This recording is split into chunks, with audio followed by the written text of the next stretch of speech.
Next up, speaking of shots fired, the old ball coach, never afraid to fire some shots, fires a shot at Arch Manning in Texas. Here was the quote that he gave to Pat Dooley. Most people picking Texas to win the SEC.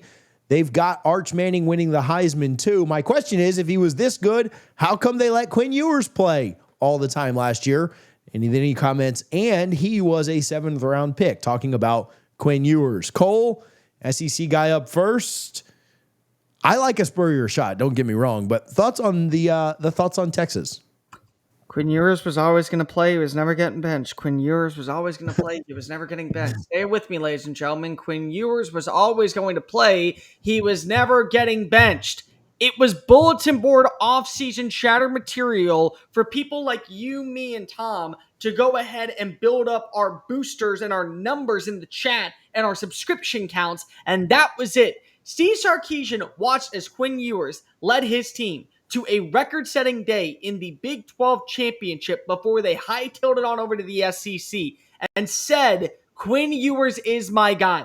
Quinn Ewers, the only way that he was not going to be QB1 the entire year, and I said this on SEC Unfiltered back in July of 2024, was if he suffered a season-ending injury and it became the Arch Manning show by default. That was it. Quinn was always going to start. Even if you and I and Tom and everybody else and every Tom, Dick, and Jane out there knew that Arch Manning was the better quarterback, was more talented, had a higher upside, at this point, 3 years in, for what he had accomplished at Texas, for what he had been able to sustain with Steve Sarkisian, for the continued trajectory of the program over the last 3 seasons, Quinn Ewers was always going to start. Now, the question turns to, at this point, when you look at the variety of what is going to happen next, is Arch going to be any better? That's a big question. What is the rest of Texas going to look like? Is the roster still going to be as talented with 4 new offensive linemen, with a brand new tight end, with 3 new starting wide receivers, with the return of CJ Baxter, who's taking reps away from Trey Weisner? But let me also say this. I would not be taking advice from Steve Spurrier, who was known for all the time rotating quarterbacks in an era where you never were able to have stability. There was a point where he had Steven Garcia at South Carolina lead them to one of the best seasons of all time, and he benched him. So I really would be taking advice from Spurrier, the head ball coach, on rotating quarterbacks and why so-and-so was not supposed to start. Two things can be true at once. Arch Manning is a better quarterback and has higher upside than Quinn Ewers. Quinn Ewers was never, ever, ever getting benched for Arch Manning.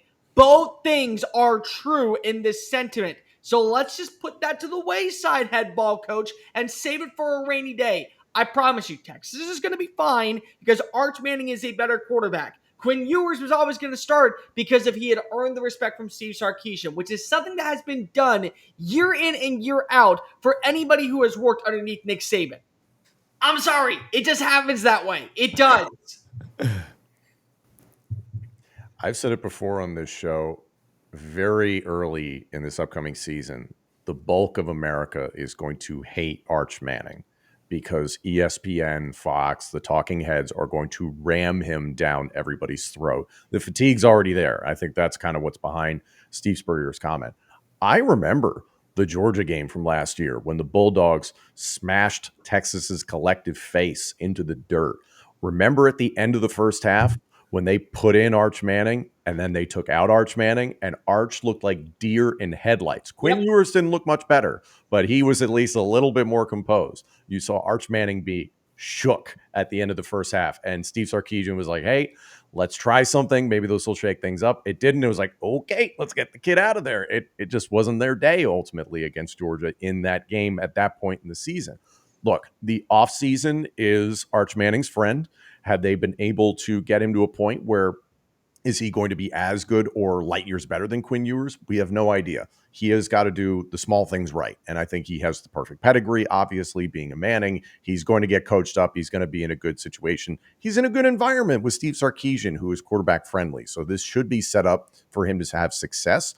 What does that look like exactly? I think people are expecting video game numbers from a kid who just hasn't had a chance to get on the field yet. But ultimately, this entire situation is, I think, the early fatigue, because if Texas gets out to a hot start and Arch looks good, like not great, but just good, you will not hear the end of Arch Mania and the March for Arch in the NFL draft. And he should be the Heisman #1. Like the fact that that's already out there, people are going to be sick of this kid by halfway through the season. I honestly feel a little bit bad for him because he hasn't said anything publicly, the likes of like Tommy Castellanos or anything like that. He says all the right things. He does all the right things so far, but he's Did gonna we have a tough not season. learn anything from the Nico Iamaleava situation a year ago? He plays in a bowl game. He has 3 touchdowns. He runs it in against Iowa, and Iowa was missing multiple starters on their defense in the Citrus Bowl. And everyone decides to crown him the next big time thing because if he was the profile player of NIL.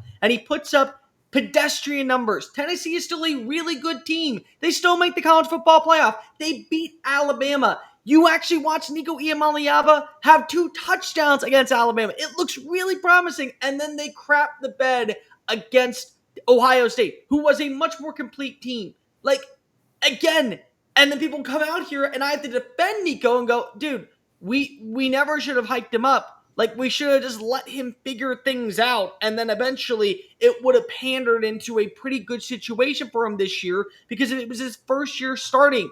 That's Arch. Arch could put up average numbers, and he's still going to come back because if he was always going to come back for 2026, because that's what the Mannings want. That's what they've made it abundantly clear, yet everybody out there decides to go ahead and say, we have to put him as the #1 quarterback, despite him barely playing more than 300 reps his entire career for QB1 when the New Orleans Saints are on the clock in 2026 so they can complete the legacy and bring Arch back to New Orleans. Like, I get it. I do. But, like, Texas can still be one of the best rushing teams in the country. They have 4 really good running backs. Texas can be one of the more stable teams in the red zone because of what they have with Emmett Mosley coming on in and Jack Endries coming on in and DeAndre Moore and Ryan Wingo and 3 really good 4-star upcoming talents from a #1 recruiting class. They can still have a #1 defense. But the problem is that everyone's going to take those things and put them to the wayside and go, what did Arch Manning look like around that entire thing?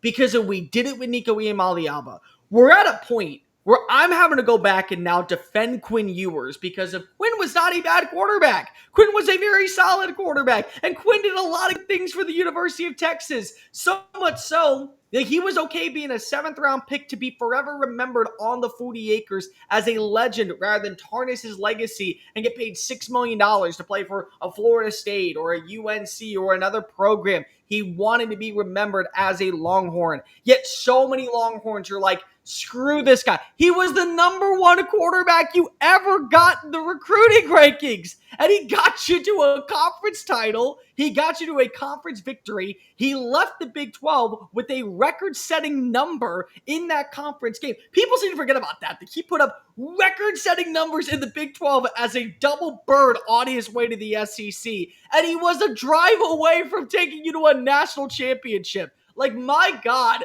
let's give this kid a break for what he's done, and let's give Arch a break. We don't need to have this rotating quarterback stuff. Come on, guys. Yeah, it's not like Arch was playing poorly. And I know Spurrier's older now, and he's just talking with a buddy and, taking shots because that's what he's done his whole career.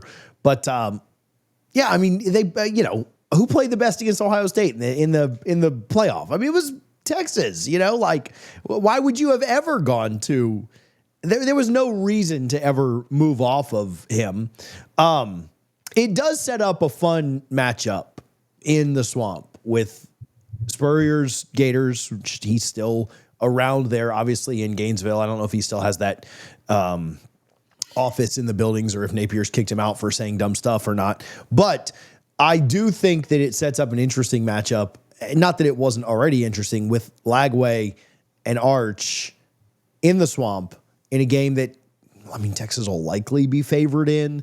We'll see how both of their first months look. I think it's that first weekend in October, if I'm remembering it correctly. But it does make that, if that game wasn't interesting enough, you've got Lagway and Arch going at it, and I would assume Spurrier will be in attendance for that. And, when you think about your top games of the year for all the storylines that we just got added to, I, again, won't put Spurrier's comment anywhere close to Castellanos's, but when you put Spurrier's comments in there too, I think it makes it even more fun when that game does happen. I'm going to say a bold take real fast, and I'm okay with it. It's probably going to get clipped, so be it. Today, I believe that Texas still will make it to the SEC championship. They will have one conference loss. That loss right now is in the swamp to Florida Gators. Woo! Look at you. That, to me, right now is my prediction. As of June 25th, I believe that Florida's signature win for Billy Napier this year will come against Texas in the swamp come early October. We definitely will clip that.